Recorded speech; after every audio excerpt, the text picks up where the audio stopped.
Hello, and welcome to a new episode of Constructing Kingdoms with the Violet Howler, a literary analysis of the Kingdom Hearts story. In one of my earlier videos, I talked about the thematic connections between Kingdom Hearts and Final Fantasy Versus 13 that reinforced Yozora's role as a psychopomp on Sora's journey into the underworld of Quadratum. But that is not the only game in Final Fantasy's Fabula Nova Crystallis subseries whose backstory elements have made their way into the Kingdom Hearts narrative. Visuals and concepts have been brought up in recent Kingdom Hearts titles that strongly resemble those found in the mythology of this subseries, and one title's characters and plot are blatantly mirrored in those of the Kingdom Hearts Keys saga. Considering that multiple people on the Kingdom Hearts development team, including series director Tetsuya Nomura, worked on one or more Fabula Nova Crystallis games in addition to their work on KH, it isn't surprising that they would take inspiration from their other projects. But I've only seen a handful of people in the Kingdom Hearts community talking about the influences of this sub-series beyond the repurposing of elements from Versus 13.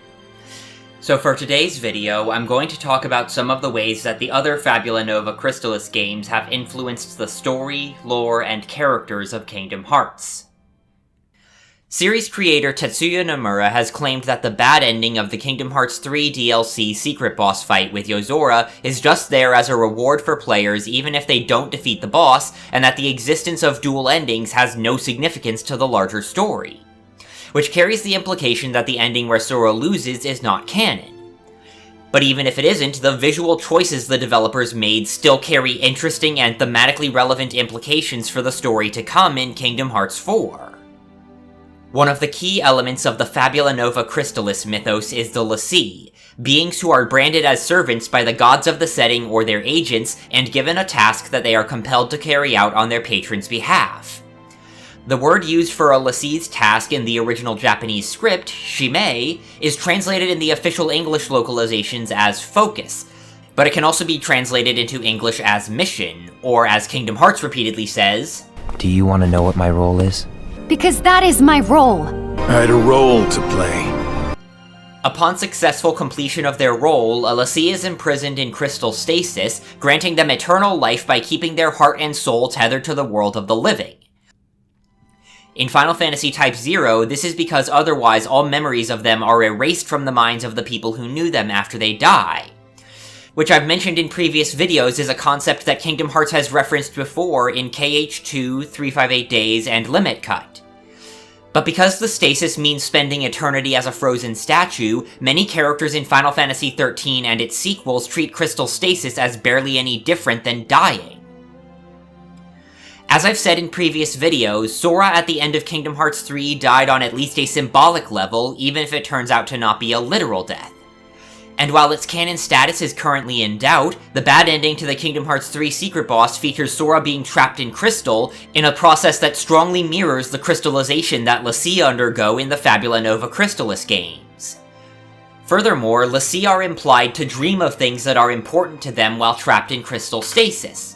And wouldn't you know it, Remind establishes that Riku, who is repeatedly demonstrated to be Sora's most precious person as I outlined in Constructing Kingdoms episode 9, spent the entire year after KH3 showing up in Quadratum in his own dreams. Almost as if a certain someone is dreaming of him being there. Which brings to mind a line from one of the poems that were shown on screen at the end of Chain of Memories. "In a world without you, I'll dream of you." And because the gods of each game's setting and or their agents are responsible for the l'Cie being placed in crystal stasis, they are conversely the only ones that can release a l'Cie from that state. For instance, the death goddess Etro frees protagonist Lightning Farron and her friends from crystal stasis at the end of Final Fantasy XIII because she took pity on them. Which adds further layers of symbolism to Yozora's role as a psychopomp that I outlined in Constructing Kingdoms episode 5. Because in the ending of the secret boss fight where Sora loses, Yozora promises to save Sora, while in the ending where Sora wins, he says, I guess that my powers aren't needed yet. Implying that his power has something to do with why Sora ended up crystallized in the other ending. Meanwhile, as lots of other fans have pointed out, the music that plays during Yozora's introduction in the base game's secret ending references the musical theme Somnus that originated in Versus 13. A song which is named after the Roman god of sleep.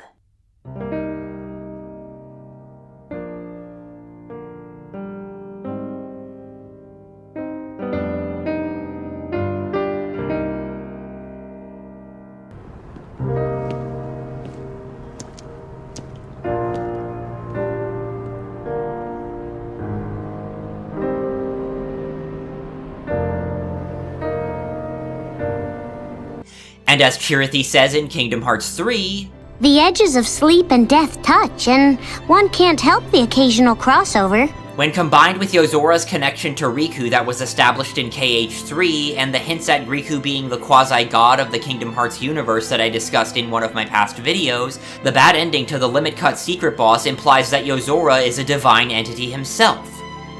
Meanwhile, the fact that Yozora promises to save Sora in that scene implies that there is something about Sora's current state that keeping him in crystal stasis is meant to protect him from in the short term until Yozora finds a long-term solution.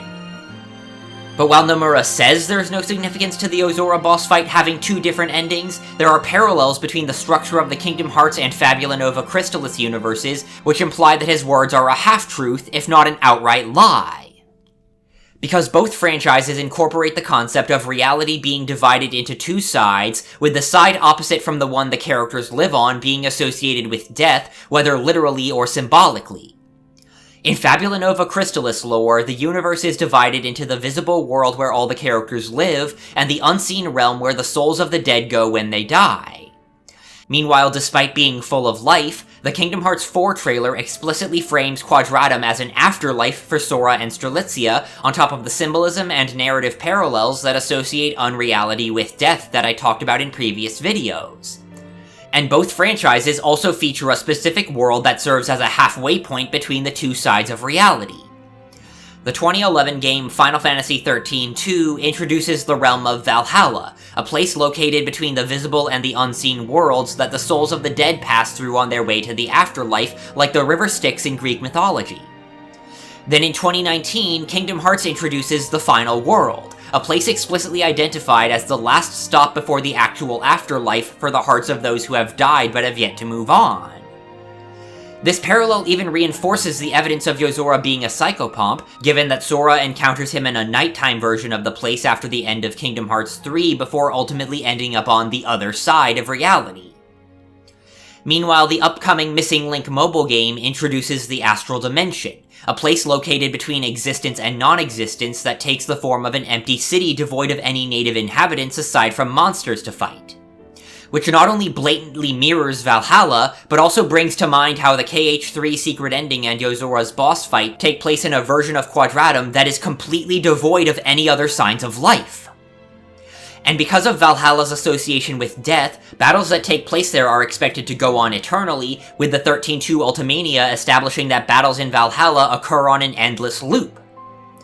So it's entirely possible that the dual endings of the Yozora boss fight actually represent the duo fighting over and over again on a loop until Sora finally wins just before the start of Kingdom Hearts 4.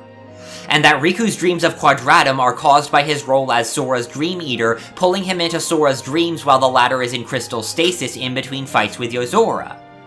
Which calls to mind how Lightning at the start of 13-2 is trapped in Valhalla, endlessly battling the game's main villain Caius in order to stop him from murdering Etro. Sora and Lightning even arrive at their extra reality locations through similar means. Lightning ends up dragged away to Valhalla because Etro freeing her and her friends from crystal stasis created a time paradox, which released a dark force known as Chaos that dragged Lightning out of the timeline. Meanwhile, the events at the Keyblade Graveyard in Kingdom Hearts 3 created a singularity that tears the fabric of time because of the contradiction of two different versions of events existing simultaneously. And then Sora's misuse of the power of waking while saving all the Guardians ultimately results in him being expelled from his own reality and ultimately ending up in Quadratum. On top of that, the way that the creation myth of the FF13 universe describes the opening of Etro's Gate, the doorway to the Unseen Realm, has some intriguing implications regarding the story of Kingdom Hearts 3. Because the legend talks about how despair is the key that unlocks the door, and sacrifice is the only way to open it. And Remind implies that Riku's act of self-sacrifice was the point where the tear in the fabric of time occurred. The base game goes out of its way to show Riku's sacrifice twice, and the logo animation of the final world mirrors the path of his footsteps as he prepares to make it. Meanwhile, the cutscenes of Remind conspicuously skip from Sora's cry of despair shortly before the sacrifice, in a cutscene whose title references the tear, to him standing on his heart station with an empty look in his eyes. And the Final Fantasy XIII universe's creation myth also describes how what emerges from the opening of Etro's Gate will be the sound of the goddess's grief, which brings to mind the downright dejected expressions on Riku's face in Limit Cut when discussing Sora's disappearance and the lack of success at finding him.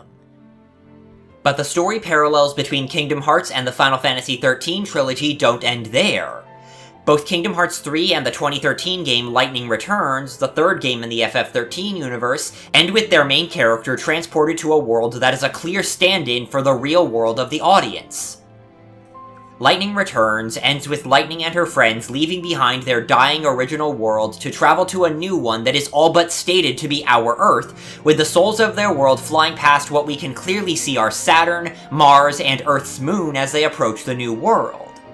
Meanwhile, after the end of Kingdom Hearts 3, Sora ends up in a city that is literally just modern-day Tokyo, Japan with any copyright-infringing background references scrubbed out. So with all these parallels in mind, I wouldn't be surprised at all if Kingdom Hearts 4 turned out to be the game where all the fans who hoped for Lightning to make a guest appearance in the series finally got their wish. But by far the biggest connection between Kingdom Hearts and the Fabula Nova Crystallis games is that the entire story of the Key Saga mirrors the plot of the 2011 game Final Fantasy Type 0 so blatantly that it is categorically impossible for it not to have been intentional. May the crystal guide you. May your heart be your guiding key. Both games revolve around a war between multiple factions that leads to a prophesied apocalypse, a mystical force that appears as a glowing symbol in the sky surrounded by a ring of clouds, a tome of prophetic knowledge, and a legend of a prophesied savior. And both stories reveal that someone behind the scenes was manipulating events and forcing the conflict to happen over and over again in order to find special people who could finally be able to achieve their goals. In Type 0, Dr. Aracia Alracia uses a time loop to cultivate over a dozen potential candidates for a prophesied savior who can cross between the visible world and the unseen realm and open Etro's gate, resetting the loop each time she fails. Much like how the Master of Masters engineered the Keyblade War in order to find vessels that could trap the 13 ancient darknesses without being corrupted by them as part of his plan to destroy darkness, then nudged Xehanort down the path to recreating the war centuries later. When the fated end of the world arrives in Type 0, Aracia disappears without a trace, leaving her students feeling lost and worried about what to do, just like how the Foretellers felt when the Master disappeared in Back Cover. Meanwhile, the lives and plans of the Foretellers were dictated by the contents of the Book of Prophecies, while Aracia's students are told that their lives have always followed what's written in the Akashic Records, a book that contains the events of the world's past, present, and future. And while Kingdom Hearts fans have been joking for years about how the initials of the Master of Masters title spell out Mom, these connections to Type 0 make it extremely unlikely that it's a coincidence. Because the character in Type 0 who fulfills the same role in the plot is explicitly portrayed as a mother figure to her students. Furthermore, the Master's interest in the world of fiction that Quadratum represents mirrors Aracia's desire to open Etro's gate and access the world of the dead. And the biggest indicator that all of these parallels are intentional is the fact that the emblem in the middle of the Master's Clock Tower headquarters is an exact copy of a symbol that only appears in Final Fantasy Type 0, and even then, the symbol is only found in exactly 2 locations in the entire game, both of which are within the Magic School/Military Academy where the main characters live. One is in the Chancellor's office, and the other is in Aracia's classroom. And that's not even touching on how the Rubrum Academia and the Daybreak Town Clock Tower both have gear imagery consistently associated with them. Meanwhile, even the title of the Kingdom Hearts Key movie Back Cover is itself a possible reference to Type 0. Because before Aracia disappears, she tells her students that while they have lived their lives until now according to the contents of the Akashic Records, it's up to them to write the last page. And what comes after the last page in a book? The back cover. On top of the parallels between the Master and Dr. Alracia, each of the Master's apprentices parallels at least one of Alracia's students in terms of their personality and/or role. Deuce and Ava are both kind-hearted and try to avoid conflict, but are stubborn and unyielding when it comes to their beliefs. Deuce clings to her belief in people's inherent goodness even when it almost gets her killed in the game's novel adaptation. Meanwhile, Ava's faith in her master drives her to attack Luxu when he tells her that their mentor wants the war to happen, causing the very conflict that she wanted to prevent. The two girls are willing to throw themselves in harm's way to protect their peers from potential attack when one or more in the group is falsely accused of wrongdoing. And in the mobile game Agito, which depicts the first iterations of Eurasia's time loop, Deuce is portrayed spending much of her time tending to flowers in the gardens behind her classroom, while at the end of Type 0, her dream of a life without war involves planting flowers. Meanwhile, in the Key Saga, Ava is the one chosen to train and recruit the Dandelions, a group of Keyblade wielders named after a flower chosen to survive the coming war and bring new life and rebuilding to the world after the Keyblade War ends. Trey and Ira both extensively study their respective prophecies, with Trey spending most of his free time in the library reviewing the prophecy of Tempest Finis to the point where he can recite it from memory. Meanwhile, Ira's first scene in Back Cover opens with him having read the Book of Prophecies from cover to cover and doing a thorough analysis of its contents. Queen serves as Trey's confidant and studies the prophecies of the apocalypse alongside him, much like how Envy works closely with Ira to keep order among the foretellers and try to avert the Keyblade War. Both girls are strict adherents to the rules and expectations put forth by their superiors, and keep an eye on their peers to make sure everyone is living up to those standards, only for their peers to be put off by how they choose to go about doing so.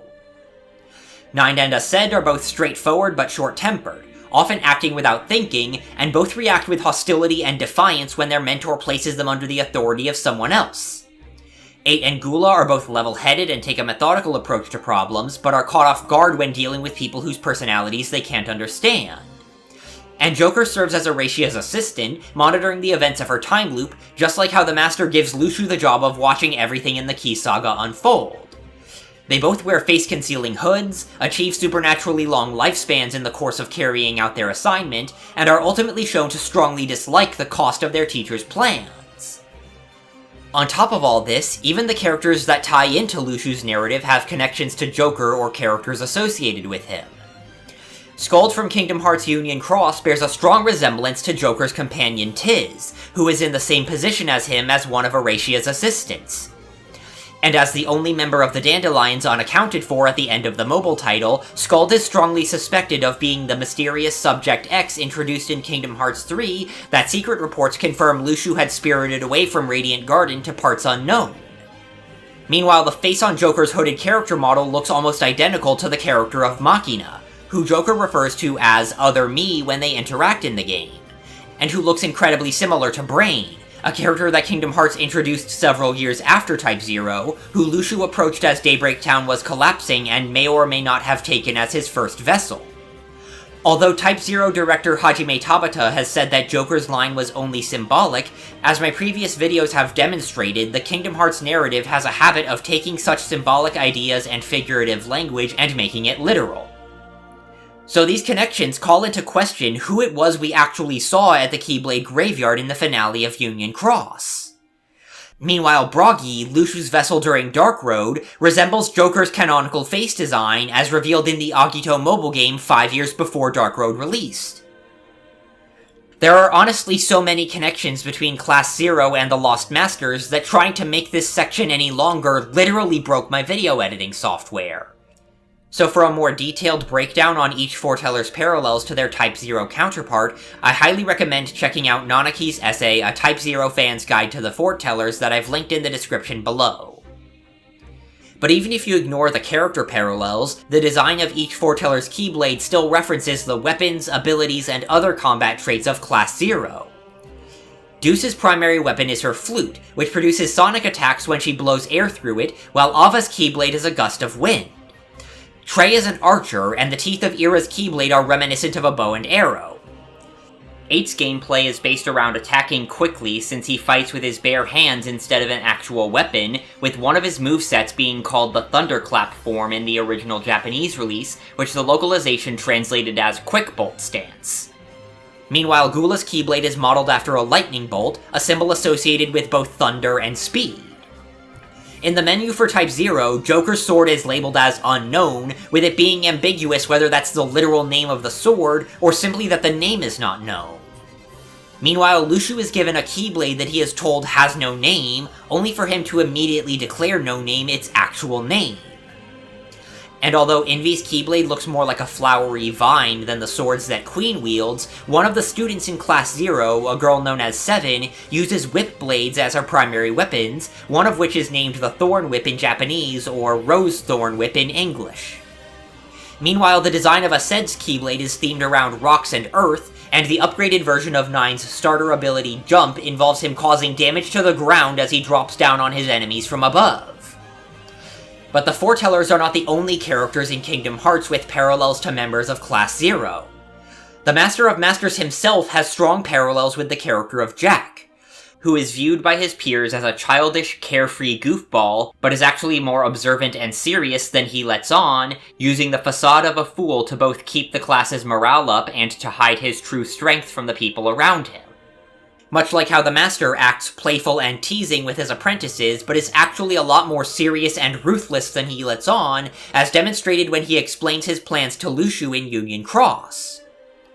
Jack is also the glue that holds Class 0 together, using his jokes and humor to keep his classmates' spirits up, and the fact that the Master's absence causes his students to descend into bickering and infighting shows that he is also the glue holding his team together.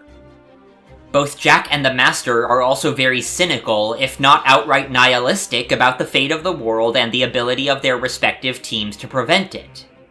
When the end of the world arrives in Type 0, Jack doubts that a bunch of students will be able to save the world, and suggests that they should run away instead. Meanwhile, the Master in back cover shows disdain for the idea that just 7 people can save the world all by themselves. And when the Master tells Luxu that they cannot defeat darkness, and that his plan relies on passing the torch to the next generation and abandoning Daybreak Town, Luxu accuses the Master of giving up and running away. The Master even has little behavioral tics that resemble Jack's, as Agito shows Jack picking 4-leaf clovers and giving them to his classmates as good luck charms, while the box art of 2.8 and the case of Irosine in back cover associate the Master with white clover flowers. On top of that, Jack has almost the exact same eye color as the Master's gazing eye that we see on various Keyblades and other weapons throughout the Kingdom Hearts series.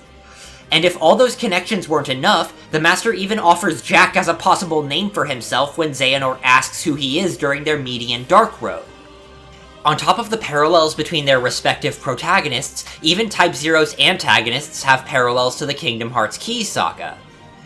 Marshal Cid Alstein of the Milites Empire wanted to balance the world and prevent the apocalypse by subjugating all other nations of Orients under his leadership, much as Aced attempted to do with the other unions toward the end of Kingdom Hearts Key. And Cid's desire for his empire to become the prophesied savior Agito brings to mind how Dark Road reveals that Xehanort grew up being told that he was the child of destiny fated to overturn the events of the Book of Prophecy's final page. Meanwhile, in both games, a much greater threat lurks in the background, with all but a handful of people dismissing its existence as nothing more than a myth if they're even aware of it at all. When players encounter the Nox Suzaku in their second playthrough of Type 0, it is impossible to permanently defeat it, as it just reappears later every time you interact with it. Which brings to mind how the Master of Masters explains that true darkness cannot be defeated because it has no physical form. Furthermore, the actual boss battle against Nox Suzaku features Class 0 fighting shades of various characters, including of their own classmates. And these shades resemble corrupted versions of their counterparts with yellow eyes, tattered clothing, and skin coloration that is both reddish and blackish purple in different spots. Which is already suspiciously similar to the design of Dark Aqua in Kingdom Hearts 3 and the Darklings in the Key Saga, but it also brings to mind how the Master of Masters told Luxu that while the darkness that people fought when he was a child during the first Keyblade War could be described as monsters, it also looked like them. So given these connections, it is incredibly likely that the Master and the Foretellers will heavily resemble characters from Type 0 under their hoods and animal masks, much like how Axel was modeled after Reno Sinclair from Final Fantasy VII. And in the Master of Masters case, there is already a Kingdom Hearts character who Jack's design was clearly based on, who Jack shares a voice actor with in the Japanese releases of the games, and who Kingdom Hearts fans have been joking for years is secretly the Master in disguise. Demyx time! Demyx and Jack both act like lazy goofballs, but are actually more powerful and intelligent than they pretend to be. Meanwhile, other iterations of the Type 0 timeline consistently portray Jack as a musician. And what is Demyx's primary weapon again? Dance, water, dance! And on top of that, Jack's design is literally just a more photorealistic Demyx with longer sideburns and his hair slicked back. The only snag to this theory is that Demyx's short story in the character files mentions hearing a person always saying, "May your heart be your guiding key," which is a phrase coined by the Master of Masters that he claims to say all the time, which would seemingly imply that Demyx and the Master are separate people. But between nobodies, replicas, data copies, dream worlds, or even just plain old amnesia, the writers of the games have already established multiple different ways to get around this, to say nothing of any new possibilities that may be introduced in future titles. But regardless of how that particular theory shakes out, it's clear that the writers of Kingdom Hearts have been consistently weaving concepts, themes, and character parallels from the Fabula Nova Crystallis games into the Kingdom Hearts narrative since early 2013 at the absolute latest. And when discussing the role that Quadratum and the Lost Masters will play in future titles, recognizing the elements of the Fabula Nova Crystallis games that the Kingdom Hearts writers are drawing from is essential to seeing the big picture.